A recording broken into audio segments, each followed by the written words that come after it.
Whoopi once again has been caught being even dumber than we thought. Watch as she claims blacks in America have it worse than women in Iran. Roll it, Phyllis.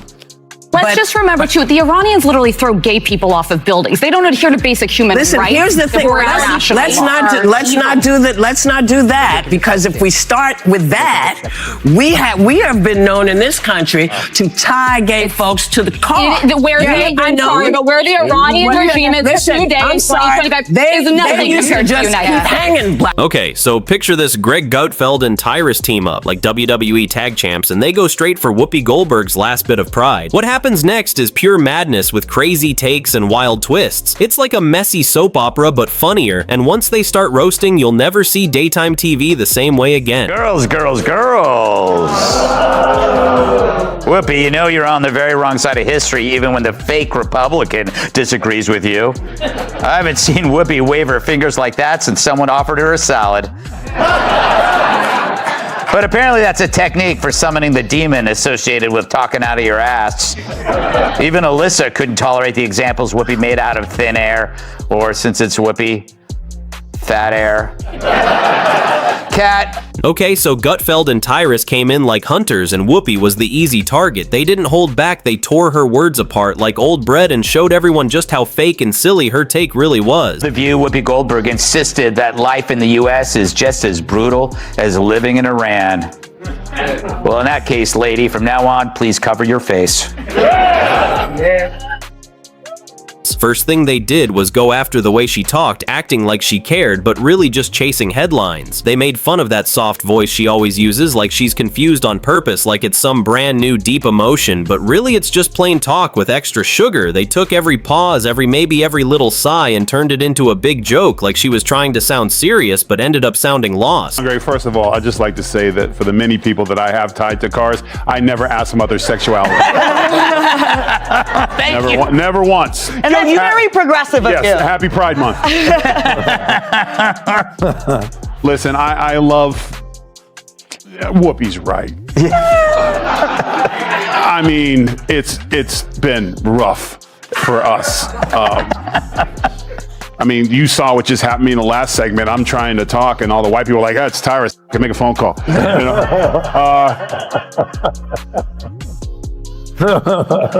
And it's... How did that make you feel? I felt very black. Did you feel black? Yeah, if you're liking this, go ahead and subscribe and tap the bell. So after that, Gutfeld flipped her logic into a silly ride that went nowhere, and Tyrus broke it down like a chill tour guide walking through a museum full of messy, confused ideas. They made her whole point look like a big joke. He gets the game ball. If it wasn't for her, if it wasn't for her asking that question, it might have been a closer election. But when oh no, nothing really comes to mind, I was like, cha-ching. Listen, they're bitter, they're angry, they're entitled. They also should be, this should have been a reset for everyone who pushed lies and misinformation for the last, they call them Hitler, they call these things, America rejected them. And instead of coming back and saying, we lied, they instead are now doubling down. So let her keep doing it, because if she keeps that up, we're going to keep getting the Senate and probably the House and the White House, because people see right through your lies. So keep doing what you're doing. Then they started mocking her serious voice. Gutfeld copied it like she was reading an emotional manual, and Tyrus joked, "Oh, so you care so much? You end up saying nothing. That's deep like a puddle." They turned her "I'm concerned" line into a total meme moment and said, "It's like your phone dying, but you pretend you're just concerned while really you're hunting for a charger." Then they called out how she just repeats stuff from social media like loud recycled drama. Gutfeld said it smelled reused, and Tyrus compared it to wearing the same dirty sock again. Then they pointed out how her points kept changing. One moment it's this, next it's that, and Gutfeld said she was trying to juggle guilt and fake outrage, and it was all about to fall apart. Black. Did you feel black? Yeah, it's worth Tyrus. Malice just started snapping By the way, fingers for thank you. God black people don't do that in audiences. Yes, yeah. No, we just talk the whole time and tell you how to do your show better. Oh, that's what I get paid to do. But it's only in America can a black person sit on a TV show getting paid millions and millions of dollars to have the floor and can say, it can interrupt people because she interrupted her. Yeah. And if according to her, life was like in Iran it was for black people. Her interrupting and speaking in public would have led to a stoning. Yeah. And that's when it all fell apart and turned into pure comedy. Tyrus said she was trying to look deep, but totally missed the mark. Then they pointed out how her face kept changing, like filters going from sad to confused to proud, just to look the part, not feel it, Gutfeld said. She sounded like a teacher pretending to care just because it was trending. And Tyrus joked that when she says she's upset, he's shocked, she even noticed anything. And when she got louder, trying to sound serious, Gutfeld said, it felt like a broken auction, and Tyrus said, if this is drama, at least give us a pillow because there's nothing soft about it. The View. It's become like a medical hospital that displays human misfailure. Like it's like here, let's look at this political oddity. You know, it's like it really is like the left-wing equivalent of a carnival sideshow, except instead of bearded ladies and fat clowns and two-headed cows. Well, let me rephrase that. But The View is a victim of the... Then they jumped straight into her weird comparisons, turning small things into huge disasters, Gutfeld joked. It's like calling an ant a hurricane, and Tyrus added, or like burning ants with a magnifying glass just to make it dramatic. Then the pace picked up. Gutfeld dropped quick punches, saying she's walking a tightrope in clown shoes, and Tyrus said she's not edgy, just barely making sense. Then they laughed about how she couldn't stick to one opinion, like pick a lane, please. And Tyrus said she left her consistency at home with the rest of her plan, and when they pretended to get serious, they instantly flipped it, saying changing like this in public is like trying to fix a tweet while it's still posting. The View. It's become like a medical hospital that displays human misfailure. Like it's like here, let's look at this political oddity. You know, it's like it really is like the left-wing equivalent of a carnival sideshow, except instead of bearded ladies and fat clowns and two-headed cows. Well, let me rephrase that.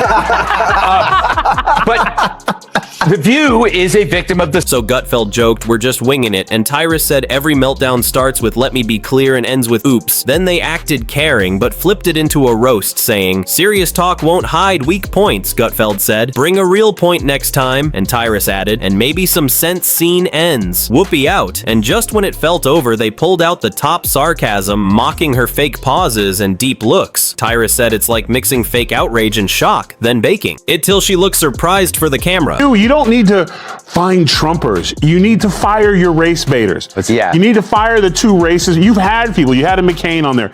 You've had people on there before, and you ran them off. Mm-hmm. So the racist ones who want to stick to this, Whoopi and Sonny, and was it Bette Midler? What's her name?